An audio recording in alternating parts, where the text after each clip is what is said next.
What has struck you when talking to professionals about your research findings and recommendations? Professionals across the whole board, and I've spoken with many in these last 4 years, from the Department for Education, the Home Office, police, social services, health, education, and of course those who are working tirelessly for survivors of intimate partner violence, but also those who work with those who perpetrate it. Each and every one of those professionals have shown great interest in our research, and I think some of that comes from the fact that the UK is really short on this evidence. There is very little current research that looks at young women's experiences of dating violence or domestic abuse. Most of it comes from North America. Been keen to hear what our researchers found.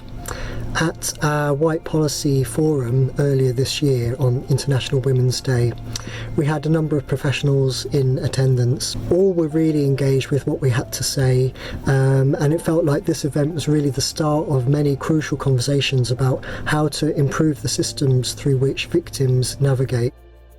Was your research unique? Absolutely. We have a wealth of data that is lacking in the UK currently, not only around intimate partner violence for young women, but also significantly regarding our survey that we put into schools and colleges throughout England. And so the first time ever, we have an extensive amount of data. We have put that data into an immersive, educative computer game that we will be trialling in schools and colleges this month. Imagine intimate partner violence as a darkened room. Your role in this study has turned on the light. Can you pick one thing that shines out most brightly and describe it? Our research shone a light on the intensity and extensive nature of domestic abuse within women's relationships.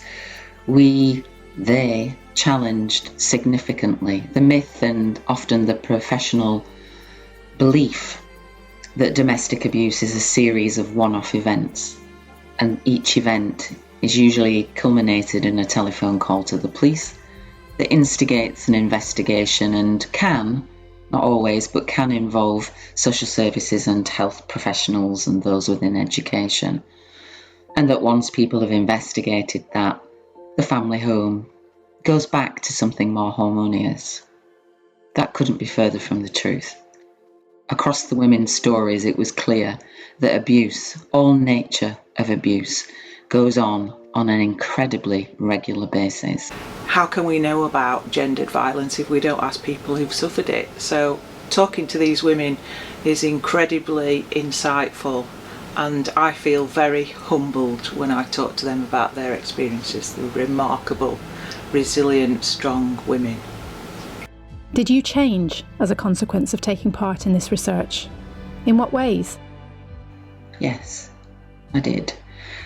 I've worked as a social worker, so I've worked in children and families and in domestic abuse cases. And I think how I've changed is that by listening to so many women and recognising the themes within all the stories, I am much more aware of the extent of domestic abuse, but also the different types of abuse that are regularly carried out in family homes and outside of them.